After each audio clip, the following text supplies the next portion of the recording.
전도서 4장 1절부터 12절까지 말씀인데요. 네, 전도서 4장 1절부터 12절까지 말씀인데, 시간이 좀 지났기 때문에 조금 빨리 읽겠습니다. 전도서 4장 1절부터 12절까지 함께 읽겠습니다. 내가 다시 해 아래에서 행하는 모든 학대를 살펴보았도다. 보라, 학대받는 자들의 눈물이로다. 그들에게 위로자가 없도다. 그들을 학대하는 자들의 손에는 권세가 있으나 그들에게는 위로자가 없도다. 그러므로 나는 아직 살아있는 산 자들보다 죽은 지 오랜 자들을 더 복되도다 하였으며 이 둘보다도 아직 출생하지 아니하여 해 아래에서 행하는 악한 일을 보지 못한 자가 더 복되도다 하였노라. 내가 또 본즉 사람이 모든 수고와 모든 재주로 말미암아 이웃에게 시기를 받으니 이것도 헛되어 바람을 잡는 것이로다. 우매자는 팔짱을 끼고 있으면서 자기의 몸만 축내는도다. 두 손에 가득하고 수고하며 바람을 잡는 것보다 한 손에만 가득하고 평온함이 더 나으니라. 내가 또 다시 해 아래에서 헛된 것을 보았도다. 어떤 사람은 아들도 없고 형제도 없이 홀로 있으나 그의 모든 수고에는 끝이 없도다.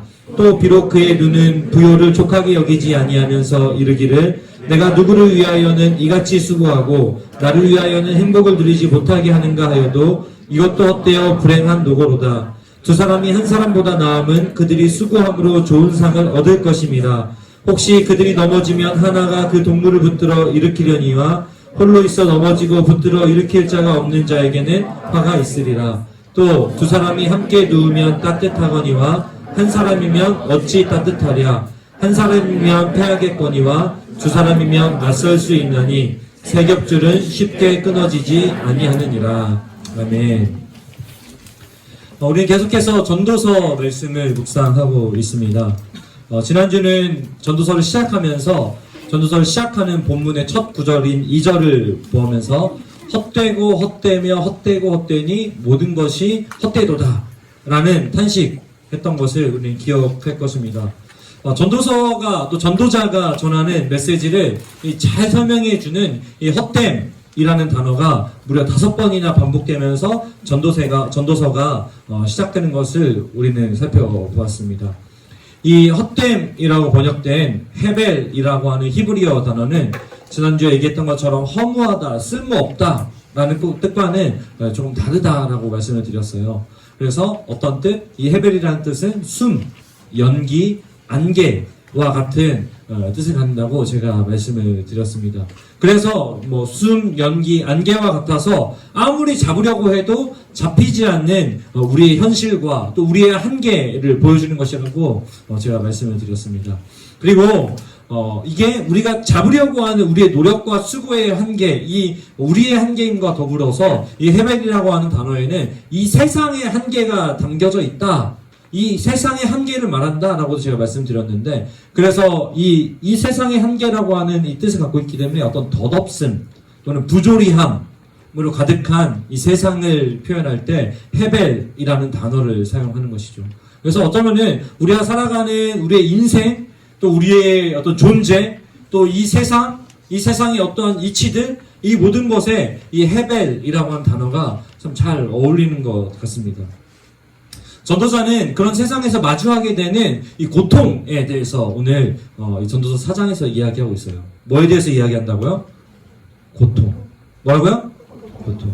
역시 이 마스크를 쓰니까 이 사람들이 잘 듣는지도 잘 모르겠고, 쓰고 있어도 돼요. 네. 잘 듣고 있는지도 모르겠고 말을 해도 안 들려요. 그래서 좀 크게 얘기해 주면 좋겠습니다.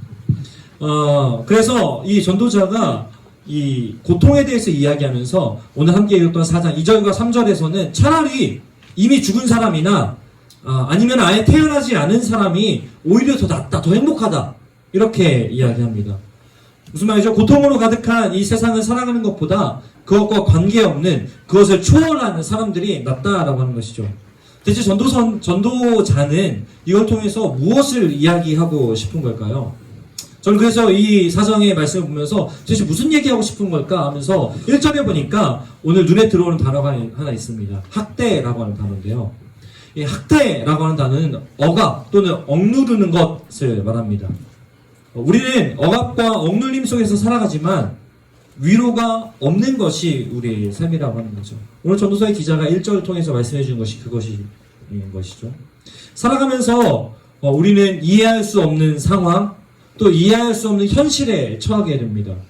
어떤 걸로도 위로받을 수 없는 삶의 문제, 고통이라고 하는 것에 직면하게 되는 것이죠.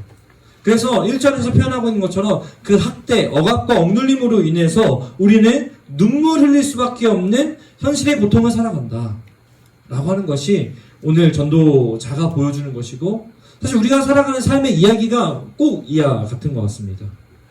그런데 잘 살펴보면은 억압하고 억누르다라는 이야기를 하는데, 억압하고 억누르는 사람들이 있습니다. 뭐가 있다고요? 사람들. 그리고 반대로 억압당하고 억눌림 당하는 사람들이 있습니다. 우리가 직면하는 이 고통의 중심에 잘 보니까 뭐가 있다는 거예요? 사람. 뭐가 있다고요? 사람이 있다는 것입니다. 그러고 보니까 억압하고 억누르는 사람들은 권세를 가지고 있고, 그 힘이 있으니까 그 힘으로 다른 사람들을 억압하고 억누르며 남용하면서 마구 사용하고, 또 반대로 그 힘을 사용하고 싶어서 또 다른 사람을 억압하고 억누르고 짓밟고 올라가야 하는 것이 오늘 이 억압과 억눌림에 관한 이야기의 핵심인 거죠.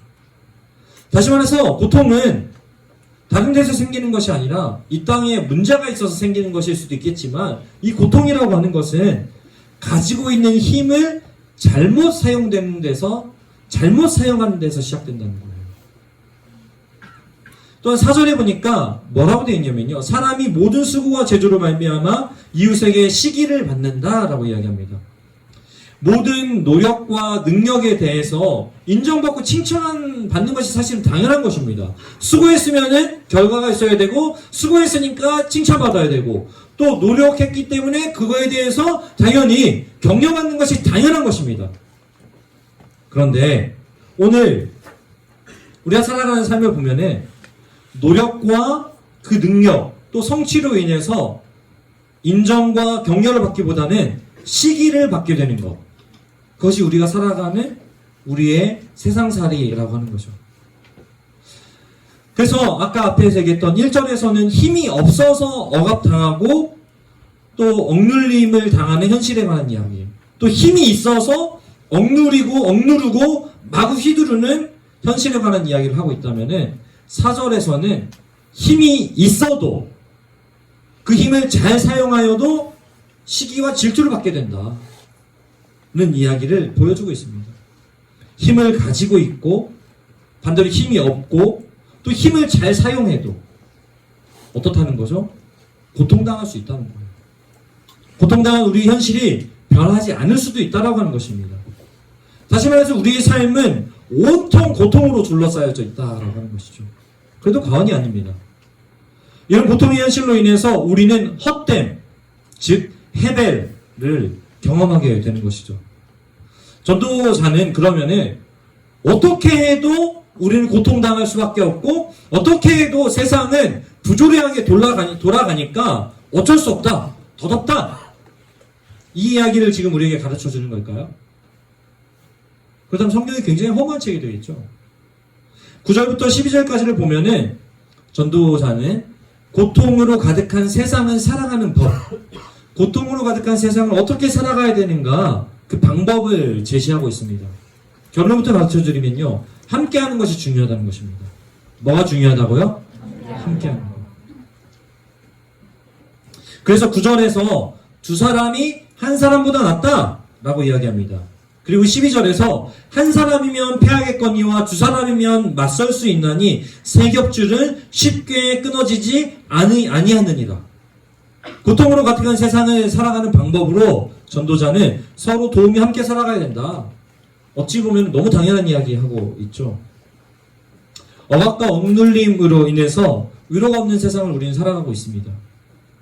그렇게 넘어져 있을 때 누군가 함께 한다면 어떻게 할 수 있죠? 일으켜 세워줄 수 있습니다. 또 우리는 이 고통으로 가득한 세상에서 시기와 질투를 받으면서 외롭게 살아가야 하지만, 누군가 곁에 있다면 함께 누움으로, 함께함으로 따뜻함을 경험하게 된다라는 이야기, 어찌 보면 너무나 당연한 이야기를 오늘 전도자는 우리에게 하고 있습니다. 근데 잘 살펴보면은 전도자는 고통의 문제를 사람에게서 찾고 있다라고 하는 것을 우리 찾아볼 수 있게 되는 거예요. 이 세상에서 이 세상이 고통으로 가득한 이유는 무엇 때문인가? 사람 때문이다. 근데 그 사람 때문 이유가 무엇인가?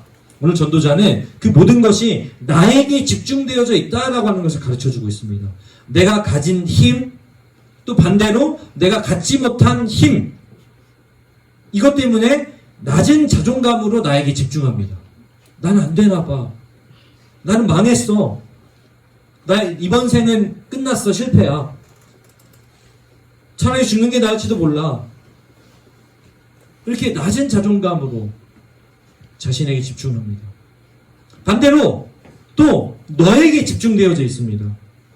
너가 어떤 힘을 가지고 있는지, 너가 무엇을 얼마나 가지고 있는지 비교하면서 경쟁하면서 열등감으로 너에게 집중합니다.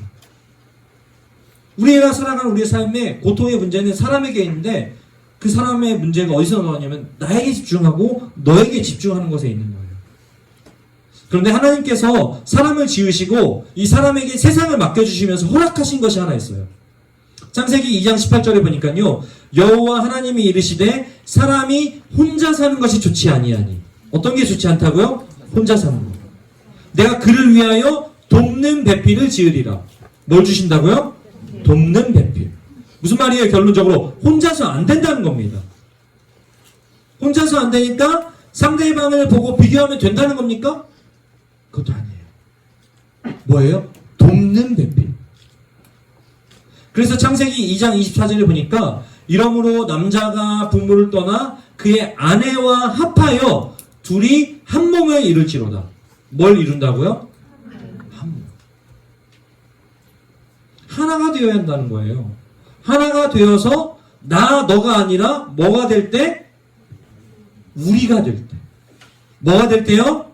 우리가 될 때 하나님께서 주신 이 세상을 다스리고 이 세상 가운데 하나님 나라를 세워갈 사명을 잘 감당할 수 있게 된다라는 이야기를 전도자가 하고 있는 거예요. 근데 여러분 우리를 보면 어떻습니까? 편가르고 판단하는데 정말 빠르다는 것을 우리는 볼 수 있습니다. 군대에 가면 이런 말이 있어요. 피하 식별. 오늘 설교 제목이잖아요. 피하 식별 들어보셨나요? 네, 제 아내한테 늘 설교를 하기 전에 설교문 검사를 받는데 피하 식별이 무슨 말이냐고 저한테 물어보더라고요. 의미는 알겠는데 도대체 그게 뭐냐? 왜 군대에 가면 그러니까 적인지 우리 편인지 식별하는 거잖아요. 그래서 군대 가면 뭐 하죠? 암구호라는 거 있잖아요. 뭐죠? 오징어 하면은 땅콩 뭐 이러잖아요. 네, 그렇게 되는 거. 그래서 피하식별이라는 말이 있어요. 적인지 아닌지 내 편인지 네 편인지를 구별하는 것이죠. 근데 우리가 이 세상을 살아가다 보면은 정말 중요한 것, 꼭 필요한 것이 있다면 바로 이 피하식별이에요. 세상의 삶의 방식이죠. 이 사람이 내 편인지 아닌지, 지금 이 사람이 하고 있는 게 이 호의가 이 커피를 갖다 줬는데 내 편이라서 준 건지 엿먹이려고 준 건지, 커피를 갖다 줬는데 이게 설탕이 들어있는 건지 침이 들어있는 건지 이거를 구분할 수 있어야 된다는 거죠. 몇 주 전에 계속 전사님이 저한테 커피를 아침마다 갖다 주더라고요. 구분할 수 있어야 돼요. 그래서 살아가다 보면 정말 많이 듣는 얘기 중에 이런 얘기 있어요. 무슨 말이 있냐면요. 야, 그렇게 착하게 살아서 이 험한 세상 어떻게 살 거냐. 이런 얘기 들어보신 적 있으세요? 좀 표독스럽게 사셨군요. 이 말이 그거예요. 피하식별 잘하고 이게 내 편인지 네 편인지 잘 파악하고 그거 잘 활용해야 돼. 이 얘기하는 거예요. 이걸 소위 정치라는 말로 많이 쓰죠. 하지만 여러분 피하식별 잘하면 정말 손해 안 보고 행복하게 잘 살 수 있을까요? 묻고 싶습니다. 오늘 전도자는 피하식별 열심히 잘한 결과를 우리한테 보여주고 있는 거예요.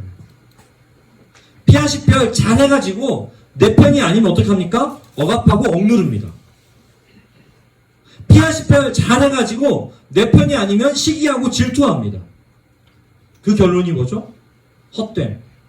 패배를 경험하는 거예요. 왜요? 내 편이 아니니까 억압하고 억눌렀어요. 그럼 이기고 승승장구할 줄 알았어요. 그랬더니 또 나를 억누르고 억압하는 사람이 있는 거예요. 내 편이 아니라서 시기하고 질투했습니다. 그러면은 나 잘 살아갈 수 있을 줄 알았어요. 그런데 나 역시도 시기 당하고 질투 당하는 거예요. 헛된 거죠.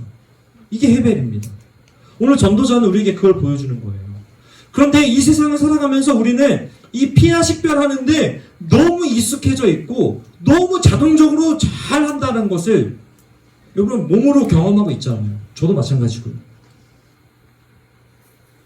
이번 나한테 이런 일이 떨어졌는데 이 일이 나한테 유익한지 아닌지, 이 일을 나에게 주는 저 사람이 나한테 정말 유익하게 주는 건지 아닌지, 저 사람이 내 편인지 아닌지. 하지만 성경은, 복음은 우리에게 피하식별을 잘 하라고 말하지 않습니다. 철저하게 세상의 논리예요. 성경은 반대로 이야기합니다. 뭐라고요? 차라리 우리 편으로 인정하라. 우리를 강조하는 것이죠. 피하식별에는 나와 너가 중요해요. 근데 성경은 우리에게 우리를 계속해서 가르쳐주고 있는 거죠.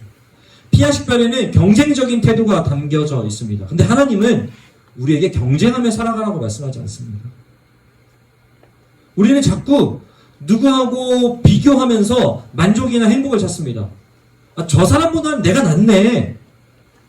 아, 저 사람도 이 정도면은 나도 이 정도니까 나 그럼 잘 사는 거구나. 사실은 엄밀히 말하면은 만족하지도 행복하지도 못한 채로 살아가게 되는 것이죠. 하나님은 저 사람도 저런데 나도 이러니까 괜찮은 거야. 내가 나은 상태야. 이렇게 얘기하지 않으세요. 야, 네가 저 사람보다 낫잖아. 그러니까 기뻐해. 하나님 이렇게 말씀하시지 않습니다. 하나님은요, 우리의 존재 자체로 기뻐하십니다. 사람을 지으시고 지으신 그 사람을 보시면 뭐라고 얘기하시면요, 지으시고 보시니 보시기에 좋았더라. 아멘입니까? 옆 사람 보고 이렇게 얘기했으면 좋겠어요. 보시기에 좋았더라. 진짜 보시기에 좋았더라. 이거 좋았더라 아니죠? 아, 좋았더라. 저 사람이 갖고 있는 거 나 가지고 있지 못하지만 저 사람에게 없는 게 나에게 있다는 거예요. 그게 하나님의 신묘막측하고 기묘하고 놀라운 창조의 섭리입니다. 여러분 그렇게 지으신 거예요, 하나님. 그런데 그거는 언제 그걸 느낄 수 있게 되냐면요, 옆에 있는 사람을 내 편으로 인정할 때 그것들이 보이기 시작하는 거예요. 아, 저 사람은 저렇게 만드셨는데 나는 이렇게 만드셨구나. 저 사람에게 저걸 주셨는데 나한테 이걸 주셨구나 라고 하는 것들을 깨닫게 되고 함께함으로 확장되어져 가는 것을 우리 경험하게 되는 거예요. 이게 놀라운 하나님의 방식이라고 하는 것입니다. 그렇기 때문에 전도자는 피하식별 잘하는 것이 고통으로 가득한 세상을 살아가는 지혜가 아니다라고 하는 것을 우리에게 가르쳐주고 있는 거예요. 뭐가 지혜라는 것이죠? 하나 되는 것. 우리가 되어서 함께 돕는 것이 지혜이다라는 것을 가르쳐줍니다. 그래서 시편 133편 1절에 보니까요, 보라, 형제가 연합하여 동거함이 어찌 그리 선하고 아름다운지요. 또 예수님께서도 이렇게 말씀하십니다. 요한복음 15장 3절에 보니까요, 사람이 친구를 위하여 자기 목숨을 버리면 이보다 더 큰 사랑이 없나니. 또 누가복음 6장 27절에서는요, 너희 원수를 사랑하며 너희를 미워하는 자를 선대하라, 이렇게 말씀하십니다.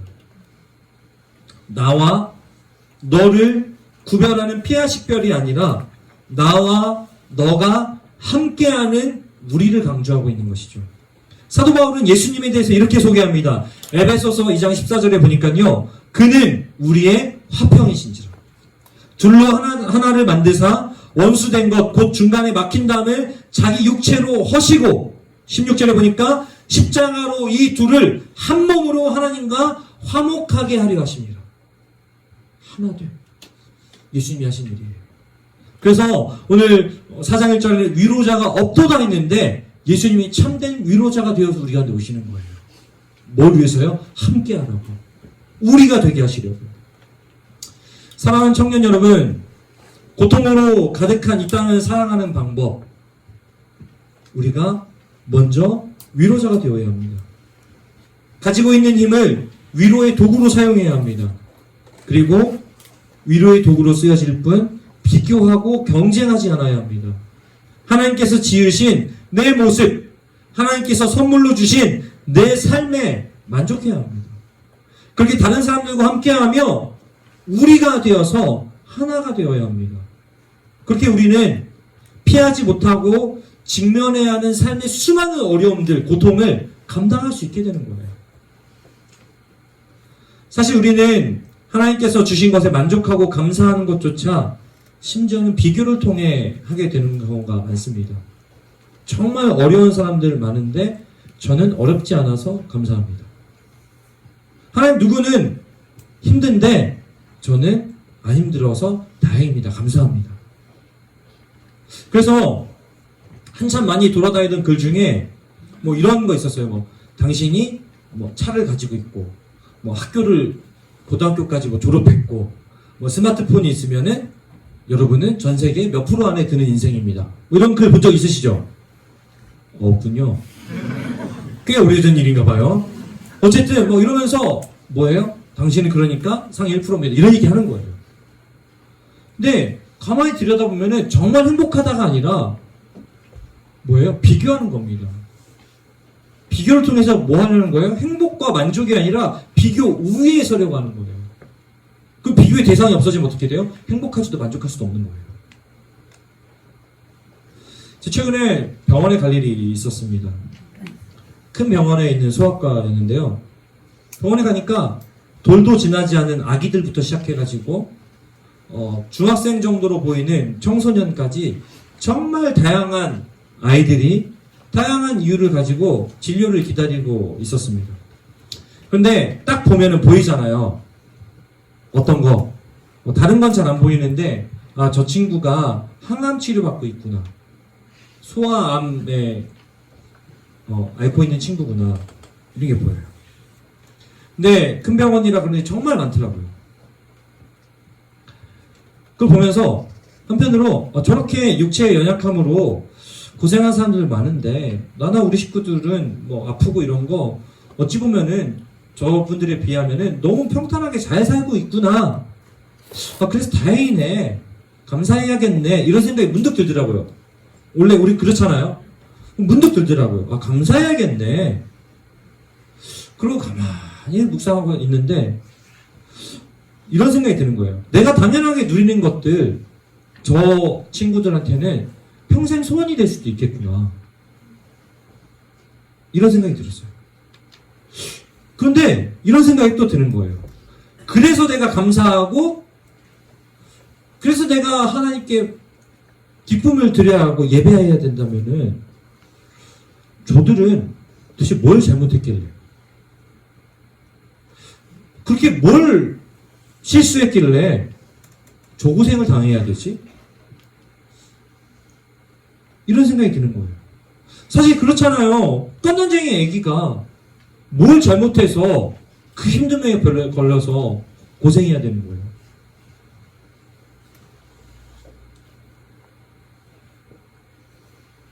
그러면서 물론 내가 이렇게 살아가는 것에 감사해야 하기도 하겠지만 내게 주어진 평탄함은 어쩌면 내게 주어진 인생의 무게, 내게 주신 평탄함은, 내게 주신 건강은 내 인생에 허락하신 사명 그 자체, 그것일 수도 있겠다 라는 생각이 들었습니다.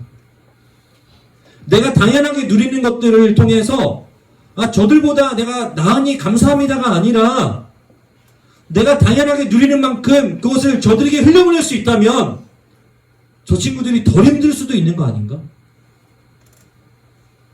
적어도 어떤 부분에서는 덜 고생하고 덜 고민해도 덜 힘들 수 있는 것도 아닐까? 이런 생각이 드는 거예요.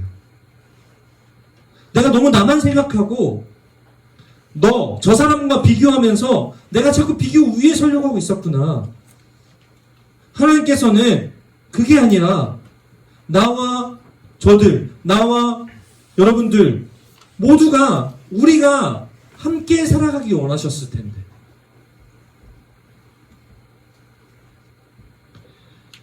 사랑하는 청년 여러분, 좀 아까 말씀드린 것처럼 하나님께서는 우리 한 사람 한 사람 각 사람을 지으시고 보시기에 좋았더라 이렇게 만족하셨습니다. 그리고 그 보시기에 좋은 우리가 함께 도우며 함께 살아가기를 원하셨습니다. 그게 하나님의 뜻이에요. 그게 오늘 건강함을 가지고 어떤 무게를 가지고 또 어떤 힘든 이야기를 가지고 살아가는 우리 각 사람에게 주어진 사명이라는 것입니다. 더 이상 피하식별하면서 나한테 더 유익한 것 찾는데 정신을 빼앗겨서 비교하고 경쟁하면서 우위에 서려고 하지 맙시다. 해배래요, 해배. 헛된 것.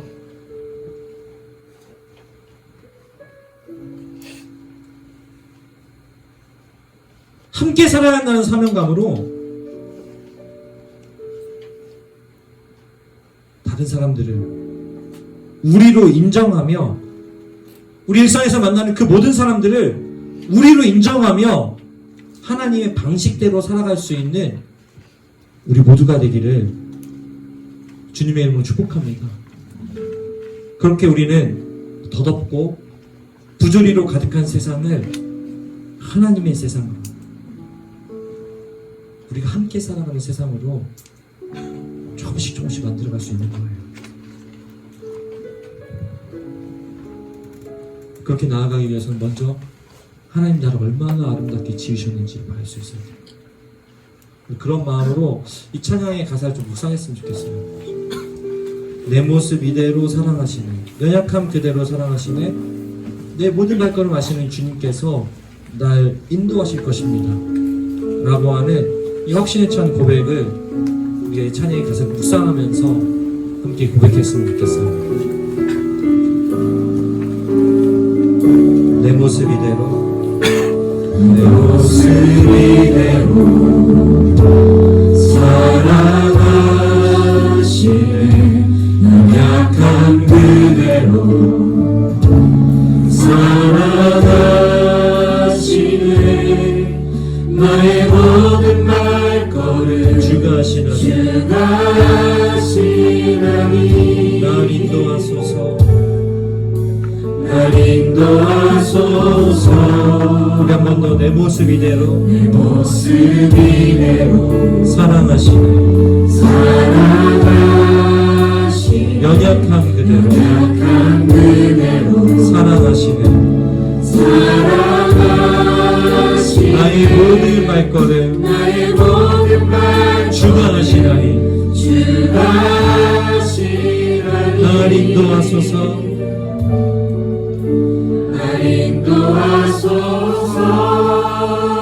한 번 더 찬양할 텐데 가슴에 손을 얹고 정말로 하나님이 보시기에 좋았더라 라고 하는 것은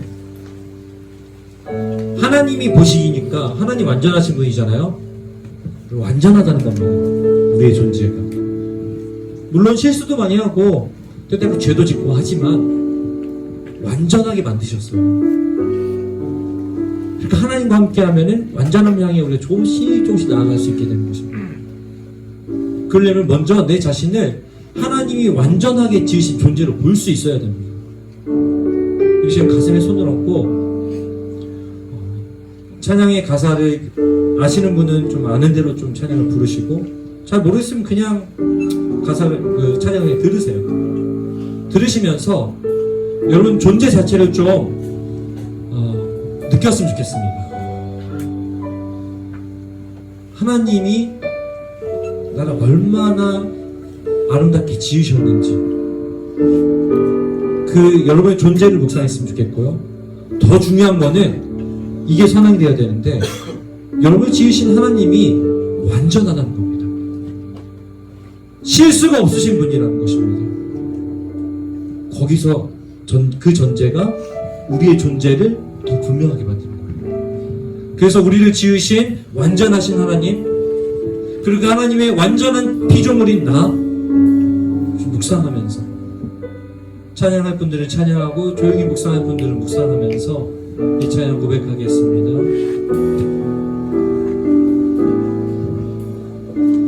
내 모습 이대로, 내 모습 이대로 사랑하시네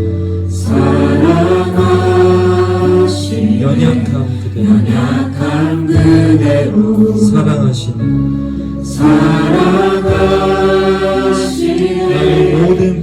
나의 모든 발걸음 주가 하시나니 날 인도하소서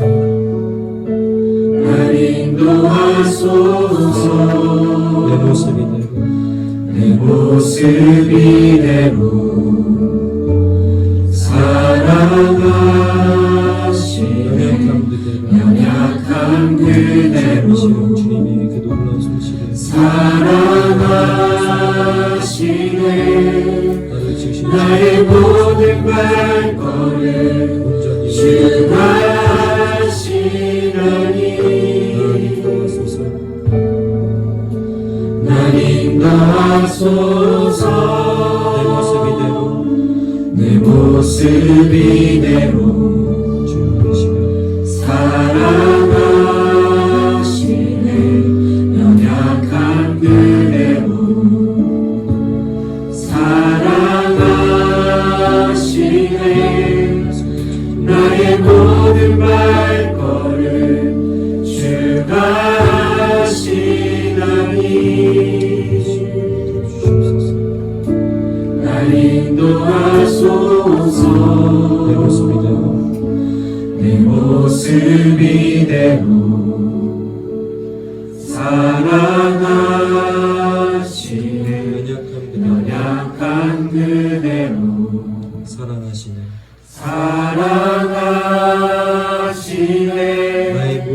나의 모든 발걸음 주가 하시네 주가 하시나니 날 인도하소서 한 번 더 내 모습 이대로 사랑하시네 연약한 그대로 하나님의 눈을 가지고 여러분의 존재를 볼 수 있게 원합니다. 가장 완전한 자의 창조물인 우리의 모습을 보기 원합니다.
여러분, 우리가 이 땅을 살아가면은 하나님 우리를 완전하게 지으셨고 완전하게 지으신 우리를 통해서 세상을 아름답게 빚어가길 원하시지만 우리가 마주하는 현실이 녹록지가 않습니다. 자꾸 세상은 우리에게 뭔가를 막 성취하라고 요구하고, 성취하지 못하는 우리를 향해서 막 찌질하다고 막 비난하고, 막 삐까뻔쩍한 것들 보여주면서 그것도 못 갔냐고 우리를 막 짓누르는 삶의 현실들을 살아가게 됩니다. 그러다 보면은 나는 왜 이렇게 부족한지, 아니면은 반대로 내가 좀만 더 뭘 잘하면 저것까지 가질 수 있을 텐데, 자꾸 우리를 계속 목마르게 만듭니다. 근데 목마르게 만들면서 진정한 생수를 우리에게 주지 않아요. 더 갈증나게, 더 갈증나게, 더 갈증나게 끝없는 헤멜로 우리를 인도하고 결국 말라 죽게 만드는 것이 이 땅의 방식입니다. 여러분, 그 땅에서 우리 어떻게 살아가야 됩니까? 물론 전도서 기자는, 우매한 자는 그 열심히 살아가는 걸 더덥다 얘기하면서 팔짱 끼고 쳐다보면서 자기 인생을 병들게 만든다고 얘기하고 있어요. 전도자는 우리에게 이렇게 얘기하는 거예요. 너에게 주어진 삶의 자리에서 최선을 다해 살아야 되긴 해. 근데 왜 그거에 집착하냐고 이 멍충이들아, 이렇게 얘기하고 있는 거예요. 거기는 헛됨밖에 없는데. 진정한 지혜는 하나님이 너를 얼마나 아름답게 만드셨는지를 확인하는 것부터 시작하는 거야. 그리고 그 아름답게 지으신 우리가 함께 할 때, 우리가 함께 이 땅 가운데 하나씩 회복하며 나아갈 때 진정한 샬롬, 진정한 위로, 진정한 만족이 생기게 되는 거야. 그리고 그것을 예수 그리스도의 십자가가 가능하게 만들어 놓았어라고 가르쳐주는 것이 성경입니다. 사랑하는 여러분,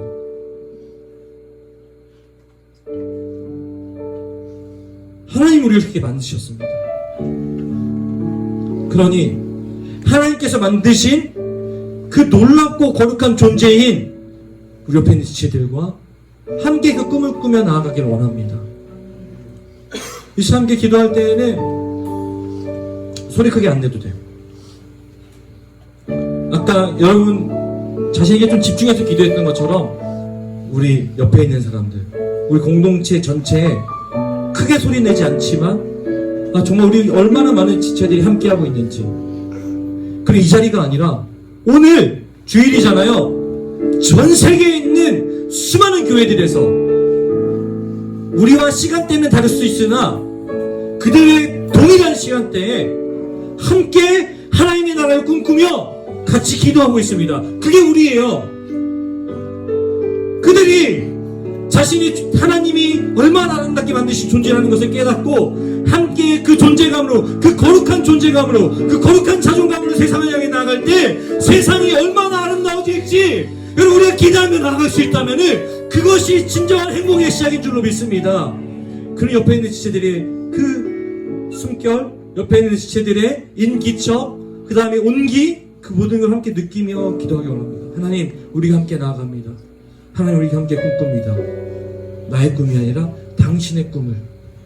그 시간 함께 기도하면서 이 땅 가운데 놀라운 일들이 우리로 인해서 이루어지기 소원하면서 어그러지고 부조리하고 덧없어 보이는 것들, 망가진 것들, 깨어진 것들 하나님 회복되게 하여 주시옵소서. 그런 마음으로 같이 한번 기도하겠습니다. 아버지,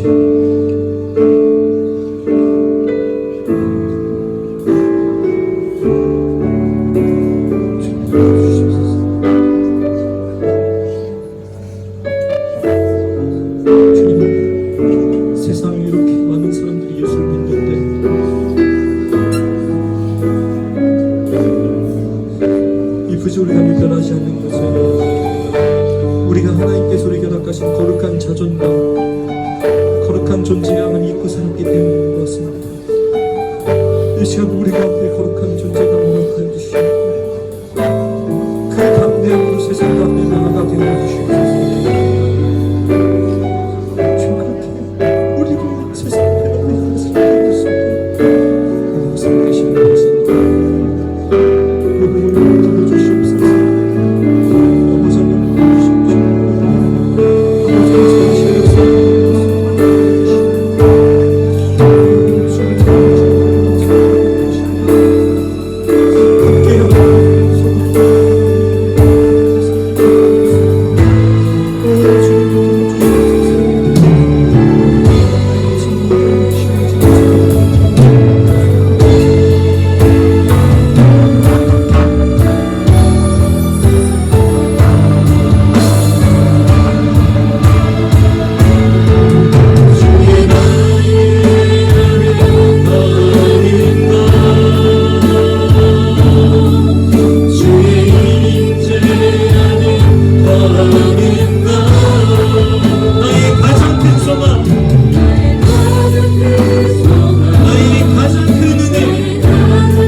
하나님 우리 공동체 그렇게 우리가 되어져서 함께 하나님 나라를 꿈꾸게 하시고 그렇게 만나서 이야기하고 교제하고 예배하고 또 나눌 때 기도할 때 하나님 그 우리의 기도와 우리의 연약한 심령들 우리의 무너진 마음들이 온전히 회복되게 하여 주시옵소서. 하나님의 꿈이 꾸어지게 하시고 우리 인생의 분명한 목표들과 분명한 길들이 보여주는 역사가 우리 가운데 있게 하여 주시옵소서. 우리 공동체를 위해서 우리 소그룹 모임을 위하여서 특별히 우리 압도지 우리 수련을 위하여서 주님 이 수련회가 제대로 진행되어지게 하여 주시옵고 그렇지 아니할지라도 이 시간들을 통하여서 우리가 성장케 하여 주시옵소서. 우리 공동체가 내 부흥을 합하여 주시옵소서. 우리 이렇게 한 목소리로 기도하며 나가시겠습니다. 기도합시다. 오 살아계신 아버지 하나님 하나님 이를 구하며 기도하며 나아갑니다. 아버지 역사하여 주시옵소서. 간절한 마음으로 구하며 기도하며 나아가오니 우리 약한 심령 가운데 진행을 하여 주시옵소서. 아버지 우리 함께 때 함께 기도할 때 함께 구할 때 하나님 선하신 역사가 우리가 나타나는 것을 함께 보며 나아가게 해주시옵고 하나님 역사하시며 주시네 아버지 하나님 모였을 때 그리고 함께 기도할 때 이 기도가 응답되는 역사를 함께 보며 나아가게 해주시옵소서. 아버지 하나님 하나님께서 하시는 거룩한 지정법들을 일어서게 해주시옵고 그를 무너지는 것을 나아갈 때 우리 삼키게 하고 경쟁하지 않게 해주시고 아버지 하나님 이게 사회의 대표인 하나님 그것을 판단하는 것이 아니라 우리 품고 아버지 섬기고 나아갈 때 놀란 역사에 갈 것을 싸우니 주님과 역사하시고 하나님이여 우리의 삶의 구석구석 주님과 주시옵소서.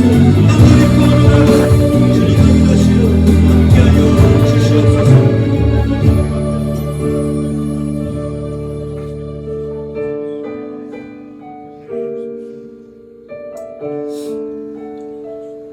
하나님 전도서를 묵상하면서 헤벨이라고 하는 것을 계속 보게 됩니다. 헛되다. 한편으로는 하나님 좀 더 누리면 안 됩니까? 한편으로는 하나님 언제까지 참고 인내하고 위로하고 배려해야 됩니까? 이런 마음이 들기도 하지만 또 한편으로는 하나님 근데 또 그게 맞군요. 하나님 더 많이 누리려고 하고 더 많이 이겨보려고 하지만 거기에는 공허함과 헤벨이라는 헛됨만 남게 되는 것 하나님 그게 또 맞는 것 같습니다. 하나님 이 끝없는 괴리감 속에서 이 끝없는 괴리감의 굴레 속에서 하나님 우리가 자유를 맛볼 수 있는 것은 진정한 위로자 예수 그리스도를 통해서입니다. 예수 그리스도의 그 충분하고 한없고 영원한 위로를 우리가 맛보게 하시고 그것을 나눠주게 하여 주시옵소서. 그리하여 하나님 또 우리 가운데 어떤 이는 우리 안에 그 위로를 나누는 자들로 인해서 힘을 얻고 진짜 함께하는 것이 우리가 되는 것이 정말 유익하고 그것을 인하여서 정말 하나님의 뜻과 하나님의 나라가 이루어질 수 있구나라고 하는 그 놀라운 기대감을 우리가 가질 수 있도록 주님 역사하여 주시옵소서. 그렇게 살아내게 하여 주시옵소서.